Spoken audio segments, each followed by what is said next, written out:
Hello to all members of the Congregation of St John's, Edinburgh, and anyone else who's watching. You're very welcome to this, my liturgical recital for the second Sunday of Easter 2020, a Sunday which is commonly known in our churches as Low Sunday. This would be a Sunday at St John's where, following all of their exertions during the Easter period, the choir would normally be on holiday, and so the organ would have a slightly more expanded role from the one it normally enjoys, where it's principally an accompanying instrument. The organ on this particular morning would be heard in solo guise a little bit more frequently as part of the liturgy. The wonderful piece that opened the programme is Noel Rawsthorne's arrangement of The Arrival of the Queen of Sheba by Handel. My reason for choosing this piece to open the programme, and indeed I might well choose it as an opener to a church service on Low Sunday, or indeed as the closing voluntary, it would work equally well, is because for me the images that I always want to evoke on Low Sunday are not just celebration of the Easter message and the Easter season, but also the ideas of springtime, new beginnings, new life, new potential. And joyful and uplifting music always seems to be the order of the day, and I can think of very little joyful and uplifting music that is more suitable than The Arrival of the Queen of Sheba by Handel.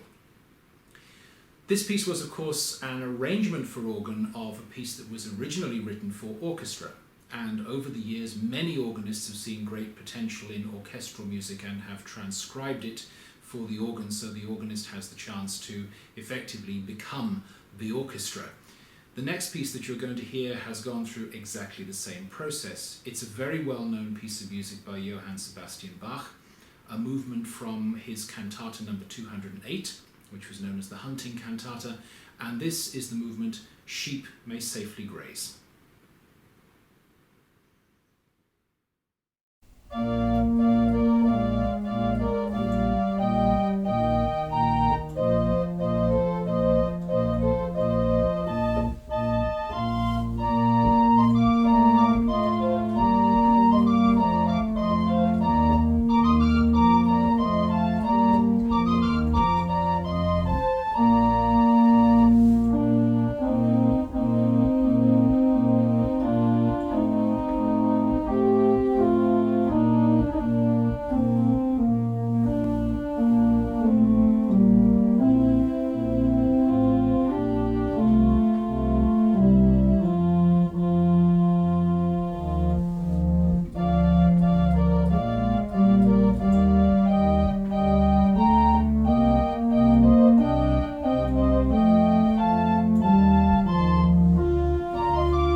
any Sunday morning in our church when the choir is absent from the Eucharist, during the distribution of communion, the organ is required to provide more music than it would otherwise provide at a choral service.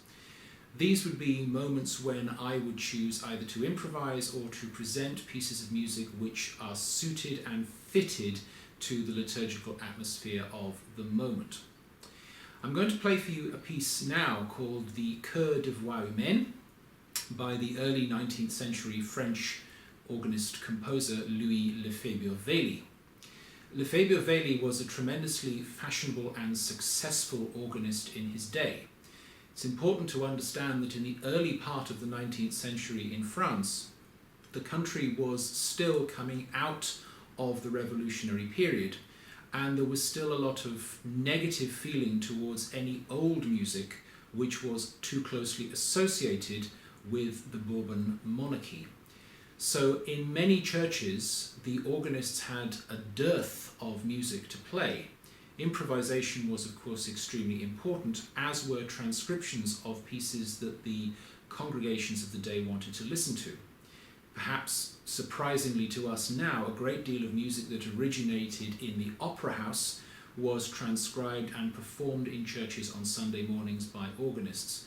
And Louis Lefebvre-Wely really capitalized on that taste in music. He was a very famous improviser and very famous for creating tremendously vivid scenes in evocation in music on the organ. So he would improvise evocations of pastoral scenes with a thunderstorm or perhaps a shipwreck, all sorts of things like that.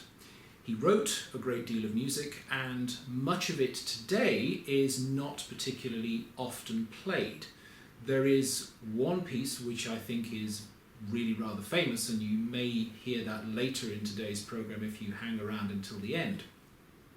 But this piece that I'm going to play for you now, the Chœur de Voix Humaine, is Lefebvre-Wely in a very different character and guise from that in which we would normally expect to hear his music.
In most of these films, as part of the programme, I have improvised, and as I have done that, I have explained a little bit about what it is that I'm going to improvise and how that improvisation works.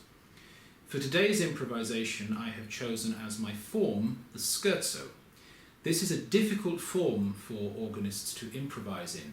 It's fast-paced, it's lively, and harmonically it needs to have a great deal of colour, so the organist needs to be very fast on their toes and on their fingers to be able to do this successfully. For this little scherzo, I have taken as my theme the Easter carol, Now the Green Blade Riseth. This is an interesting piece because the name of the tune is Noël Nouvelet. It is a French carol tune, and in France it is the tune of a Christmas carol. So this is an improvisation which could work equally well at Christmas or at Easter. So this is my little scherzo on the melody Noël Nouvelet, which we know as the Easter carol, Now the Green Blade Riseth.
As you'll know if you've been following these films through with me, it is my practice to finish the programmes with something a little bit lighter in nature than what's gone before, and in some cases this has been my playing pieces that I would not play in a church service but might play in a concert.